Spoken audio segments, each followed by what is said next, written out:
नमस्कार, मैं हूं अशोक वर्मा। आप देख रहे हैं टीवी 20 न्यूज। टीवी 20 न्यूज पर शुरू करते हैं आज का खबरों का सिलसिला। बने रहिए हमारे साथ। औतरौलिया निरीक्षण भवन में बुधवार को आपातकाल की 50वीं वर्षगांठ पर भारतीय जनता पार्टी ने काला दिवस के रूप में कार्यक्रम आयोजित किया। स्थानीय निरीक्षण भवन में आयोजित इस कार्यक्रम में बतौर मुख्य अतिथि उत्तर प्रदेश सरकार के राज्य मंत्री संजीव कुमार गुण ने शिरकत की। इस अवसर पर सर्वप्रथम पंडित दीनदयाल उपाध्याय के चित्र पर पुष्प अर्पित व दीप प्रज्वलित करते हुए उन्होंने पत्र प्रतिनिधियों से वार्ता करते हुए कांग्रेस सरकार द्वारा लगाए गए आपातकाल को लोकतंत्र पर काला धब्बा करार दिया। उन्होंने कहा कि 1975 में कांग्रेस ने आपातकाल लागू करके हमारे जितने भी जनसंघ के कार्यकर्ता थे उनको कांग्रेस ने अपने राजनीतिक स्वार्थ लाभ के लिए कार्यकर्ताओं को जेल में बंद करने का काम किया, इसलिए भाजपा इसे काला दिवस के रूप में मना रही है। उन्होंने कहा कि पहले की राजनीति और अब की राजनीति में काफ़ी अंतर हो गया है। यह नया भारत है। देश के यशस्वी प्रधानमंत्री नरेंद्र मोदी के नेतृत्व में जो 2047 तक विकसित भारत का सपना है वह निश्चित ही आज दिखाई दे रहा है कि भाजपा व देश के यशस्वी प्रधानमंत्री के नेतृत्व में जो समाज के सबसे निचले पायदान तक अंतिम व्यक्ति हैं, आज केंद्र और प्रदेश सरकार की योजना उस व्यक्ति तक पहुंच रही है। जिसमें भारतीय जनता पार्टी जगह जगह ये आपातकाल के काले अध्याय को लेकर जनता के बीच रख रही है। ऐसे में सर लोग जानना चाहते हैं कि इससे भारतीय जनता पार्टी क्या साबित करना चाहती है। आज के दिन 25 जून 1975 को कांग्रेस ने आपातकाल लागू करके हमारे जितने भी जनसंघ के कार्यकर्ता थे, पदाधिकारी थे, उनको कांग्रेस ने अपने राजनीतिक स्वार्थ लाभ के लिए हमारे कार्यकर्ताओं को जेल में बंद करने का काम किया। और आज इसीलिए यह भारतीय जनता पार्टी आज काला दिवस के रूप में आज मनाने का काम कर रही है।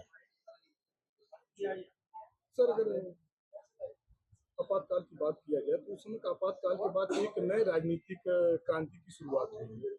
उस राजनीतिक क्रांति में भारतीय जनता पार्टी को क्या लगता है कि ये जो क्रांति हुई है, आज की जो राजनीति है उस समय की राजनीति में क्या अंतर है?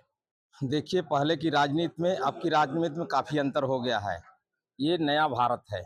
देश के यशस्वी प्रधानमंत्री नरेंद्र भाई मोदी जी के नेतृत्व में जो विकसित भारत 2047 तक का सपना है वह निश्चित रूप से आज दिखाई होते हुए आज दिख रहा है कि भारतीय जनता पार्टी के नेतृत्व में और देश के यशस्वी प्रधानमंत्री नरेंद्र भाई मोदी के नेतृत्व में जो सबसे निचले पायदान में जो रहने वाले अंतिम व्यक्ति है, आज वहां तक हमारी केंद्र सरकार की योजना और प्रदेश सरकार की योजना आज पहुंचने का काम हो रहा है। तो विपक्ष का आरोप है कि भारतीय जनता पार्टी युवाओं को रोजगार नहीं, महंगाई उच्च दर पे, किसानों को खाद नहीं, नौजवानों को रोजगार नहीं, वृद्धा को भत्ता नहीं, इन सब अपनी नाकामियों को छुपाने के लिए ये आपातकाल को अपना एक राजनीतिक एजेंडा बना के चला रही है।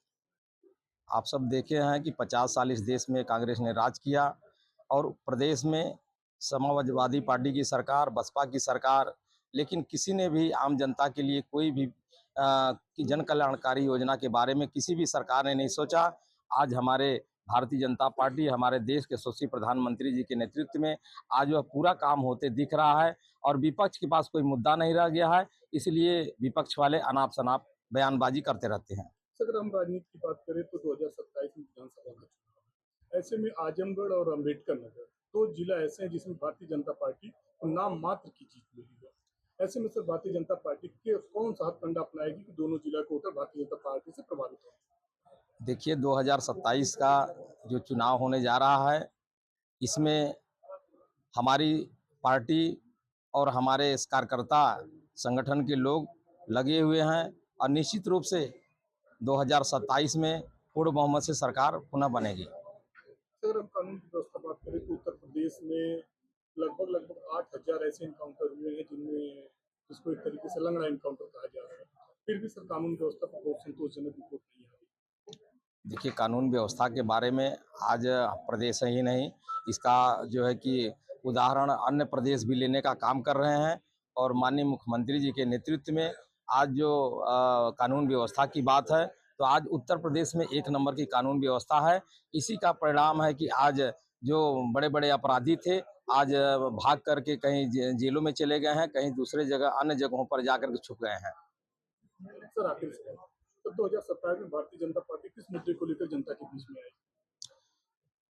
भारतीय जनता पार्टी अपने काम के बूते पर, अपने केंद्र सरकार के कामों के बूते पर और उत्तर प्रदेश सरकार अपने कामों के बल पर 2027 में